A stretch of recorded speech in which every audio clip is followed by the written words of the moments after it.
Hello दोस्तों, नमस्कार। आपके अपने यूट्यूब चैनल पर आपका स्वागत है। इस वीडियो में हम बात करेंगे कई सारी इम्पोर्टेंट कंपनियों के बारे में, खबरों के बारे में, जिनमें काफ़ी ज़्यादा उतार चढ़ाव रह सकता है। उन कंपनियों में अब हम जो भी खबरें आई उनको डिस्कस करेंगे। वीडियो शुरू करने से पहले कहना चाहूँगा, अगर किसी ने चैनल पर फर्स्ट टाइम विजिट किया है तो चैनल को सब्सक्राइब कर लें और बेल आइकन को ज़रूर दबा लें। साथ ही हमारे दूसरे चैनल बिजनेस वर्ग, आप इसको भी सब्सक्राइब कर सकते हैं, बेल आइकन को भी हिट करके रख सकते हैं। अमेरिका के बाज़ारों के बारे में, अमेरिका के बाज़ारों का अगर हाल देखें, डाउ जोन्स का हाल देखें तो लाल निशान में है, क्योंकि दोस्तों जो हम लोग को फ़िलहाल इजराइल और ईरान की खबरें देखने को मिल रही हैं, वॉर की सिचुएशन देखने को मिल रही है। इस वजह से ही कह सकते हैं काफ़ी ज़्यादा हम लोग को दुनिया भर के बाज़ारों में उतार चढ़ाव देखने को मिल रहा है। नैस्डैक का भी देखा जाए हाल तो ये भी दोस्तों लाल निशान में है, हमारे बाज़ार भी लाल निशान में रहे हैं। तो ओवरऑल कह सकते हैं ये जो कॉन्फ्लिक्ट फ़िलहाल चल रहा है तो इसकी वजह से काफ़ी ज़्यादा हम लोग को सिचुएशन थोड़ा सा एक तरीके से चिंताजनक देखने को मिल रही है।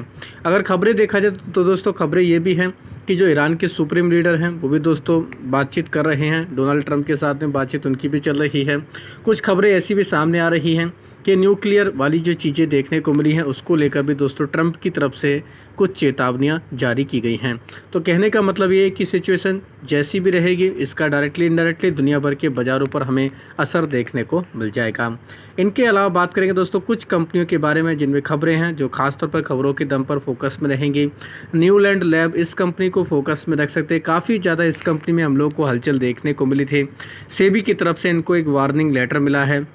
इनसाइडर ट्रेडिंग का मामला इस कंपनी में हमें देखने को मिला है। तो क्या कह सकते हैं ये भी एक अपडेट है कंपनी के ऊपर, इसका भी डायरेक्टली इनडायरेक्टली रिएक्शन आते हुए देखने को मिल सकता है।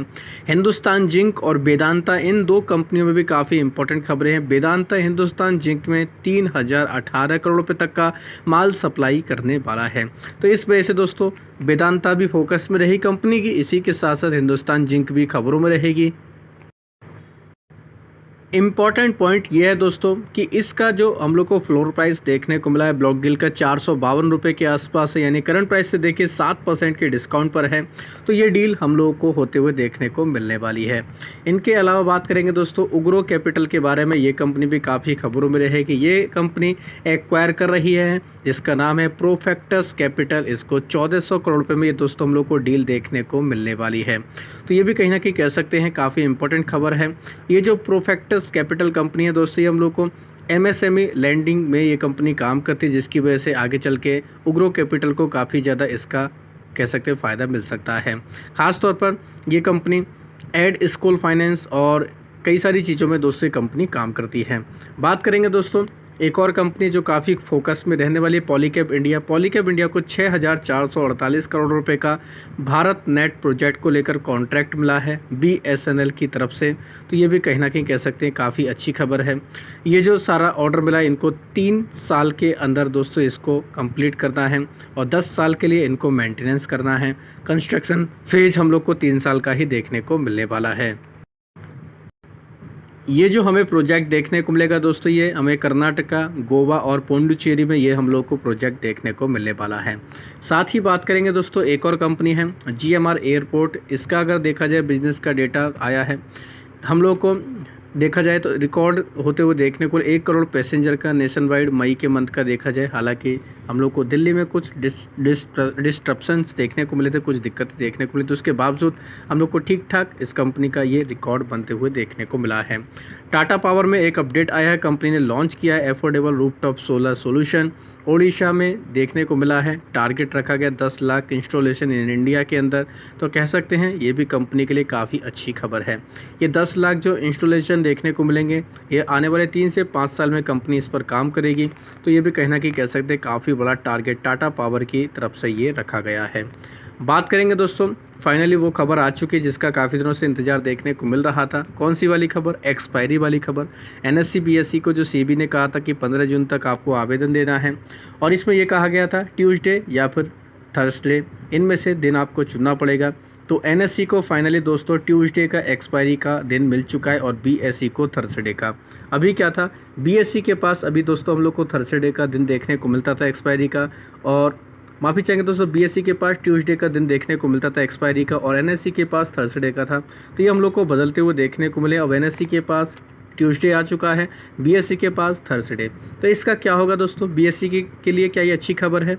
नहीं दोस्तों, बीएसई के लिए एक तरीके से देखा जाए हम लोग को बैड न्यूज़ देखने को मिल रही है, क्योंकि दोस्तों जब से बीएसई ने ट्यूसडे को अपनी एक्सपायरी की डेट की थी, तब से बीएसई में काफ़ी ज़्यादा वॉल्यूम बढ़ते हुए देखने को मिले थे। एफएनओ में काफ़ी ज़बरदस्त कंपनी का कारोबार चल रहा था। अब क्या है दोस्तों, कुछ रिपोर्ट्स में बताया जा रहा है कि इसमें अब थर्सडे की वजह से जो बीएसई का आने वाला कारोबार रहेगा वो लिमिटेड देखने को मिलेगा। यानी कि अभी तक तो ये था कि इसकी ग्रोथ देखने को मिल रही थी, अब ये लिमिटेड देखने को मिलेगा। कुछ हद तक थोड़ा बहुत बढ़ सकता है, लेकिन इतना ज़्यादा नहीं रहेगा। अगर इसका डाउन साइड देखा जाए तो थोड़ा बहुत इसको नुकसान इसका हो सकता है। तो कहने का मतलब ये फ़िलहाल ये हम लोग को एक तरीके से बीएसई के लिए थोड़ी सी बुरी खबर तो देखने को मिल रही है। लेकिन दोस्तों एक चीज़ याद रखना, ये सारे जो चीज़ें देखने को मिलती है हम लोग को केवल शॉर्ट टर्म में ही रिएक्शन देखने को मिलता है। तो देखते हैं बीएसई के ऊपर इस न्यूज़ का क्या असर पड़ता है। बात करेंगे दोस्तों, और भी कई सारी इंपॉर्टेंट कंपनियां हैं जो खबरों में देखने को मिलेंगी। आप चाहें डिलीवरी इस कंपनी को फोकस में रख सकते हैं। सीसीआई ने क्लियर कर दिया है 1407 करोड़ रुपए का एक्विजिशन ये करने वाले हैं। एक कंपनी है जिसका नाम है ईकॉम एक्सप्रेस, तो इसमें ही दोस्तों कंपनी हिस्सेदारी लेने वाली है। तो चाहें आप इसको भी अपने फोकस में रख सकते हैं। 99.44% की हिस्सेदारी लॉजिस्टिक फर्म ईकॉम एक्सप्रेस में ये लेने वाले हैं। रेलटेल कॉरपोरेशन की बात करेंगे। रेलटेल कॉरपोरेशन में भी एक न्यूज़ देखने को मिली। कंपनी को दोस्तों जोरम इलेक्ट्रॉनिक्स की तरफ से 44 करोड़ रुपए का ऑर्डर मिला है। पंजाब नेशनल बैंक में भी हम लोग को एक अपडेट देखने को मिला है। पंजाब नेशनल बैंक अपनी सहयोगी company miss India SME asset reconstruction company में पूरी 20.90% हिस्सेदारी 34 करोड़ रुपये में कंपनी ने इसको बेच दिया है। तो इस वजह से पीएनबी भी फोकस पे कंपनी रहने वाली है। इलेक्ट्रो स्टील कास्टिंग की बात करेंगे। एमबीएफ प्रोडक्शन यूनिट का जो हम लोग को चीज़ें देखने को मिलती है, इनका जो प्लांट देखने को मिलता है, ये 10 से 12 दिनों के लिए मेंटेनेंस के चलते दोस्तों बंद रहेगा। इसकी वजह से ये कंपनी भी काफ़ी फोकस में रहेगी। एक कंपनी है एबेट एज इंडस्ट्री, हॉस्पिटल सेगमेंट पे ये कंपनी काम करती है। इसमें इसकी 17 जून को हुई बोर्ड बैठक में दोस्तों बोनस का ऐलान किया गया है। 1:1 के रेशो में कंपनी ने बोनस का ऐलान किया है। तो इस वजह से दोस्तों एबेट एज इंडस्ट्री ये कंपनी भी काफ़ी फोकस में रहेगी। भारत फोर्ज में भी एक अपडेट देखने को मिला है। भारत फोर्ज ने फ्रांस की कंपनी टर्गिस गैलार्ड के साथ में एक एमओयू साइन किया है। यह करार जो हमें देखने को मिला है दोस्तों, आने वाले समय निर्माण और भारतीय रक्षा ज़रूरतों के लिए सप्लाई के इरादे से किया गया, यानी कि डिफेंस को लेकर दोस्तों कंपनी की तरफ से ये करार किया गया है। इनके अलावा बात करेंगे दोस्तों डिफेंस कंपनियों के ही बारे में। इजराइल ईरान वार की वजह से जो खबरें देखने को मिली, उसकी वजह से डिफेंस कंपनियां काफ़ी अच्छा परफॉर्मेंस दिखा रही हैं। देखा जाए तो मजगॉन डॉक, भारत डायनेमिक, एचएएल जैसी समेत जितनी भी डिफेंस की कंपनियां, सभी में अच्छा खासा मोमेंटम देखने को मिला। तो ये वॉर जैसी सिचुएशन जब भी देखने को मिलेंगे, तब तक हम लोग को डिफेंस कंपनी में काफ़ी अच्छा परफॉर्मेंस देखने को मिल जाएगा। तो इजराइल ईरान वॉर को लेकर, कन्फ्लिक्ट पर लेकर जो भी खबरें आएंगी, तो उनके ऊपर खास तौर पर आप नज़र रख सकते हैं। उसके अकॉर्डिंग इन कंपनियों के ऊपर असर देखने को मिल जाएगा। साथ ही एक और ग्रुप है जो इजराइल ईरान कन्फ्लिक्ट को लेकर काफ़ी ज़्यादा कह सकते हैं खबरों में रह सकता है, वो है अडानी ग्रुप। क्योंकि अडानी ग्रुप का $1.2 बिलियन का स्टेक हमें हाइफा पोर्ट में देखने को मिलता है।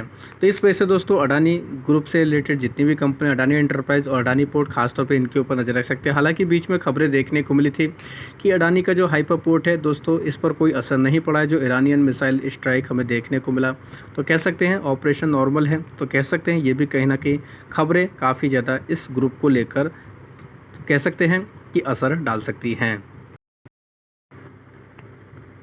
अब बात करेंगे एएसएम लिस्ट के बारे में। शॉर्ट टर्म का सर्कुलर है, 5 कंपनी ऐड की गई जिनके नाम है California software company, Nelco limited, Sangar decor, Subros और यूनाइटेड ड्रिलिंग टूल्स लिमिटेड का नाम है। 9 कंपनियां बाहर निकली हैं शॉर्ट टर्म की एएसएम की लिस्ट से, जिनमें देख सकते हैं Aakar Auto Industry, Consolidated Construction Consortium, Franklin Industry, Galaxy Bearing, नापबुक्स लिमिटेड, नॉर्दर्न स्पिरिट, इनके अलावा Shah Metacorp, Shankara Building Product और यूनिवर्सल केबल लिमिटेड का नाम है। लॉन्ग टर्म के एएसएम की लिस्ट की बात की जाए, 6 कंपनी यहाँ पर भी ऐड की गई जिनके नाम है Delphi World Money, Isha Media Research, Mark Techno Project, Marsons Limited, Meena Mani Industry, शंकारा Building product. साथ ही एक कंपनी है एलाइट कॉन इंटरनेशनल, इसको स्टेज 4 में शिफ्ट कर दिया गया है। इनके अलावा लगभग 20 से ज़्यादा कंपनियाँ 23 कंपनियों के नाम हैं जिनको के प्राइस बैंड बदले गए हैं।